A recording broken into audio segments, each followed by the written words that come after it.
So hello everyone. तो देखो पिला माने आगु तुमरो एनएफ एग्जाम हबाकू जाउची।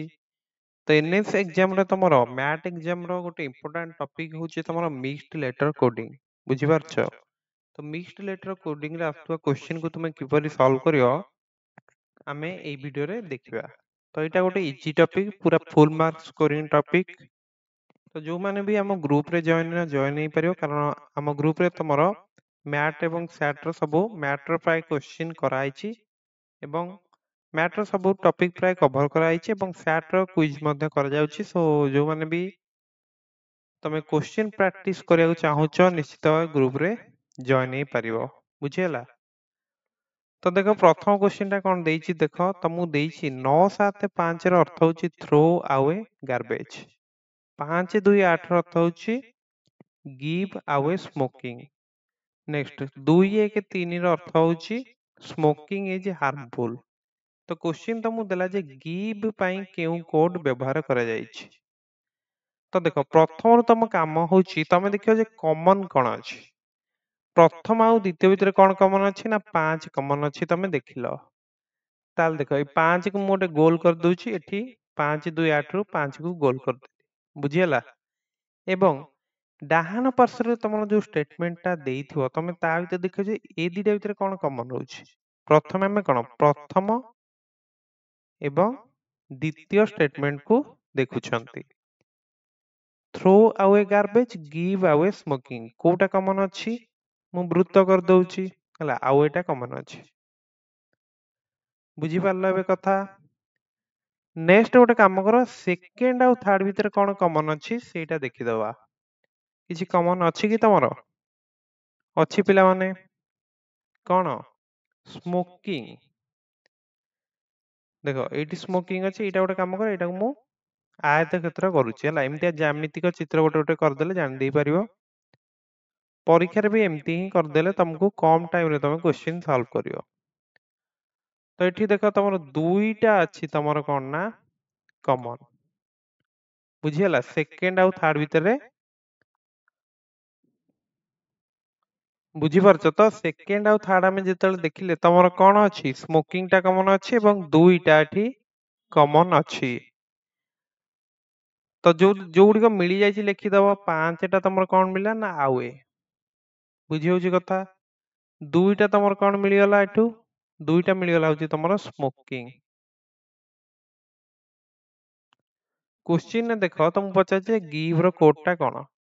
एठी जो तुम देखुछ वर्तमान सेकंड स्टेटमेंट रे देखो आवे स्मोकिंग दीटा पळेछि 5 2 मध्ये पळेला। आ बाकी कोन अछि एठी गिव अछि एठी तमरो 8 बळिछि। ता माने एथुर हम जानि गले जे गिव रो तमरो कोड रहबो कोन ना 8। बुझियला? तो ऑप्शन सी होची तमरो एठी करेक्ट। बुझी पारछ तो किछि डाउट नथियो पूरा इजी अछि तो एई वाली क्वेश्चन परीक्षा रे आराम से करिवो। वर्तमान हमें नेक्स्ट क्वेश्चन देखिबा। नेक्स्ट क्वेश्चन ता तमर देखो तमु देछि 1 3 5 रो अर्थ होची ए दिल्ली सिटी। 4 5 7 रो अर्थ होची दिल्ली इज ब्यूटीफुल। 6 5 4 रो अर्थ होची दिल्ली इज मेट्रो सिटी। तबे मेट्रो सिटी पई कोड कोन रहउची क्वेश्चन ने देछि। तो से फास्ट रहबो तम अप्रोच जे प्रथम आ द्वितीय स्टेटमेंट कॉमन कोन अछि। देखो दिल्ली एठी अछि एठी दिल्ली अछि। बुझियला? प्रथम आ द्वितीय देखो कोन कॉमन अछि 1 3 5 4 5 7 तो 5 तळ मु गार देली एठी 5 तळ गार देली। माने 5 टा होची तमरो दिल्ली पई यूज करा आइछि। बुझियला? नेक्स्ट तमे देखो सेकंड आउ थर्ड भीतर कोन कॉमन अछि Delhi is beautiful Delhi is metro city. तो एठी देखो एठी भी तमर दिल्ली अछि माने दिल्ली तळे गार दे दियो एठी 5 तळे गार दे दियो। नेक्स्ट इज टा मु गोटे वृत्त भीतर रखुची एठी इज टा गोटे वृत्त भीतर रखिली। सेकंड आउ थर्ड रे 5 को छाडी के आउ कोन कॉमन अछि देखो। की कॉमन अछि ना 4। तो 4 को एठी गोटे वृत्त भीतर रखली एठी 4 टा को वृत्त भीतर रखि देली। ता माने 4 टा तमरो यूज हेछि इज पई। तो वर्तमान धरा पड़ी गला देखो मेट्रो सिटी टा एठी नाही की। तो मेट्रो सिटी रो कोड कोन रहइबो ना 6। बुझियला तो तमरो मेट्रो सिटी रो कोड कोन रहइबो 6 रहइबो। बुझी पारल केमती क्वेश्चन करियो ए होची आंसर इजी लागुची तो मिक्स्ड लेटर कोडिंग रो क्वेश्चन पूरा इजी लागुतो। नेक्स्ट क्वेश्चन देखो पिला माने 3 नंबर क्वेश्चन तुमको कोन देची 6 3 7 रो अर्थ तुमको देची सी इज ब्लैक 5 4 7 रो अर्थ देला तुमको कलर इज ब्यूटीफुल 3 5 देची ब्लैक कलर एमती तुमको कोडिंग रे तमरो तीनटा स्टेटमेंट की चारटा देथिबो। तो प्रथम आ द्वितीय भीतर किछि कॉमन अछि कि अछि पिला माने देखो एटी इज अछि एटी इज अछि बुझियला। प्रथम आ द्वितीय नंबर भीतर कोन कॉमन अछि देखो 6 3 7 5 4 7 तो 7 टा एटी तमरो अछि जोटा कि ताले कोन हबो 7 रो कोड होछि इज। नेक्स्ट देखि दियो तमरो सेकंड आ थर्ड भीतर कोन कॉमन अछि देखो एटी कलर अछि पिला माने एटी कलर अछि एटी मध्ये तमरो कलर अछि बुझियला। संख्या भीतर कोन कॉमन अछि देखि देबा 5 4 7 3 5 अछि नय कि तो एटी 5 टा को मु गोल कली एटा को गोल कली तेमती ज्यामितिक चित्र यूज करियो क्वेश्चन आराम से हबो। 5 टा ताले तमरो होछि कोन ना कलर बुझियला ताउ बळिला कोन तो एठी तम क्वेश्चन टा सॉल्व हे जाउछि न कि तमरो ब्यूटीफुल टा पचारछि देखो ब्यूटीफुल ऊपर मोटे राइट मार्क देली ताले एपटे आ कोन बळिछि तमरो 5 पळिछि 7 पळिछि तो 4 टा केवल बळिछि ना तो 4 ऊपर मु राइट मार्क देली ता माने ब्यूटीफुल रो कोड होछि तमरो कोन 4 ही रहिबो एठी बुझियला। ताले ऑप्शन बी होछि करेक्ट पूरा इजी लागुछि तो किछि डाउट नथिबो। नेक्स्ट क्वेश्चन को जिबा। नेक्स्ट देखो तमरो 4 नंबर क्वेश्चन कोन देछि 1 2 3 तमु देला आई प्रिफर कॉफी 3 5 6 तमु देला दे डिसलाइक कॉफी 5 8 9 देछि दे वांट टी। प्रथम और द्वितीय स्टेटमेंट भितरे कोन कॉमन अछि देखो या तळ मु गारा देली कॉफी एठी देली गारा कॉफी तो प्रथम काम तमरो होछि तमे कॉमन वर्ड कोन अछि देखिबो एवं तापरे बां पटे देखियो जे कॉमन नंबर कोन अछि बुझियला। तो एठी 1 2 3 अछि एठी 3 5 6 अछि 3 ताले तो एठी मु लिखि देई परिबि जे तमरो 3 टा कॉफी लेखा अछि बुझियला कथाटी।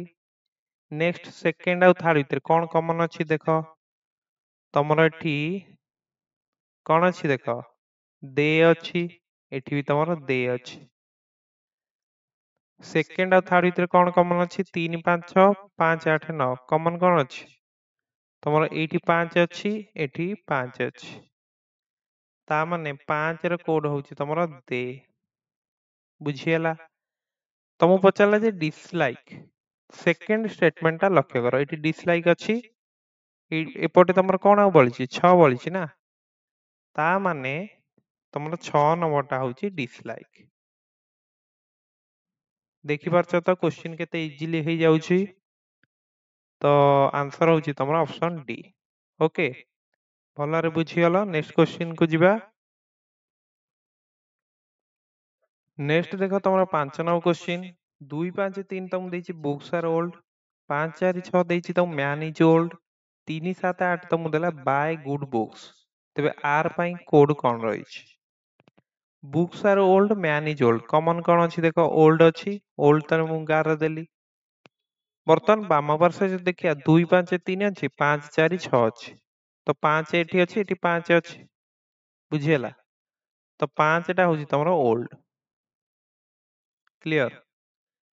बर्तन तमरो सेकंड आ थर्ड भीतर कोन कॉमन अछि देखि दियो man is old by good books किछि कॉमन अछि कि एटी किछि कॉमन नाही देखि पारछ तो सेकंड आ थर्ड किछि कॉमन नाही प्रथम आ तृतीय जो देखिबा ताले एठी मु देखि पारछि जे एठी बुक्स अछि एठी तमरो बुक्स अछि क्लियर 2 5 3 3 7 8 कॉमन कोन अछि 3 अछि कॉमन ता माने एठी मु लिखि देली 3 बुक्स बुझी पारुछ तो वर्तमान तमरो जो आर टा एठी नाही कि एवं एपट पार्श्व तमरो कोन बळिछि दुईटा बळिछि केवल ता माने आर रो कोड होछि तमरो 2 बुझी पारलो तो ए होछि आंसर। ତ ପ୍ରଥମ କଥା ହଉଛି ଏଇଭଳି କ୍ୱେଶ୍ଚିନରେ କଣ କରିବ, ତମର କମନ ୱାର୍ଡ କଣ ଅଛି ଦେଖିଦବ। କମନ ୱାର୍ଡ ଦେଖି ସାରିଲା ପରେ ତମେ ଦେଖିଦବ ଯେ ବାମ ପାର୍ଶ୍ୱରେ ତମର କମନ ନମ୍ବର କଣ ରହୁଛି। ବୁଝିହେଲା? ଏଇ ତିନିଟା ଷ୍ଟେଟମେଣ୍ଟ ଲେଖିଦଉଥିବ ରଫରେ। ତାପରେ କଣ କରିବ ନା ଜିଓମେଟ୍ରିକ ସେପ୍ ୟୁଜ କରୁଥିବ ହେଲା। ମନେକର ଗୋଟାକୁ ତମେ ଏମିତି ସର୍କଲ କରୁଛ, ନମ୍ବରଟା ବି ସେପଟେ ସର୍କଲ କରିବ। ତାପରେ ଆଉ ଗୋଟେ କରିଦବ, ଏମିତି ଗୋଟେ ଆୟତକ୍ଷେତ୍ର କଲ, ସେପଟେ ବି ଆୟତକ୍ଷେତ୍ର କରୁଥିବ, ନହେଲେ ଅଣ୍ଡରଲାଇନ କରିଦବ। ଏମିତି କିଛି ସେପ୍ ୟୁଜ କଲେ ତମେ କନଫ୍ୟୁଜ ହେବ ନାହିଁ। ବୁଝିହେଲା କଥା? ସୋ ମୁଁ ଆଶା କରୁଛି ସମସ୍ତେ ଆଜିର ଭିଡିଓରେ ଆମେ ଯୋଉ ସବୁ କ୍ୱେଶ୍ଚିନ୍ ଆଲୋଚନା କଲେ ମିକ୍ସଡ ଲେଟର କୋଡିଂ ର ତମେ ବୁଝିପାରିଥିବ। ଯଦି କିଛି ଡାଉଟ୍ ଅଛି ତାହେଲେ କମେଣ୍ଟ କରିବ କିମ୍ବା ଟେଲିଗ୍ରାମ ଚ୍ୟାନେଲରେ ଜଏନ୍ ହେଇକି ପଚାରି ପାରିବ। ତ ଖୁବ୍ ଜଲ୍ଦି ସ୍ୟାଟ୍ର ବି କୁଇଜ୍ ସବୁ କରାଯିବ ଗ୍ରୁପରେ। ସୋ ନିଶ୍ଚିତ ଭାବରେ ସମସ୍ତେ ଗ୍ରୁପରେ ଜଏନ୍ ହେବ ଏବଂ ନିଜ ଫ୍ରେଣ୍ଡସ୍ ମାନଙ୍କୁ ମଧ୍ୟ ଗ୍ରୁପରେ ଆଡ୍ କରିବାକୁ ଭୁଲିବନି, କାରଣ ଏଇଭଳି ଗ୍ରୁପ ତମେ ସମସ୍ତେ ଜଏନ୍ ହବା ଦରକାର। କାରଣ ତମେ ପରୀକ୍ଷା ପୂର୍ବରୁ ଗୋଟେ ପ୍ରାକ୍ଟିସ କରିପାରିବ। ବୁଝିପାରୁଛ? 90 ମିନିଟରେ ତମର ସବୁ କ୍ୱେଶ୍ଚିନ୍ କେମିତି କରିବ ତାପରୁ ପ୍ରାକ୍ଟିସ କରିବ ନା। ଯେତେ ଅଧିକରୁ ଅଧିକ କ୍ୱେଶ୍ଚିନ୍ ପ୍ରାକ୍ଟିସ କରିବ, ପରୀକ୍ଷାରେ ଆଉ ଭୟ ଲାଗିବନି, ସବୁ କ୍ୱେଶ୍ଚିନ୍ ଆରାମସେ କରିଦବ। ବୁଝିହେଲା? ସୋ ଯୋଉମାନେ ବି ଏନଏମଏସ୍ ଏକ୍ଜାମ ଦବାକୁ ଯାଉଛ ସମସ୍ତଙ୍କୁ ବେଷ୍ଟ ଅଫ ଲକ୍। ଭିଡ଼ିଓଟି ଶେଷ ପର୍ଯ୍ୟନ୍ତ ଦେଖିଥିବାରୁ ଥ୍ୟାଙ୍କ ୟୁ।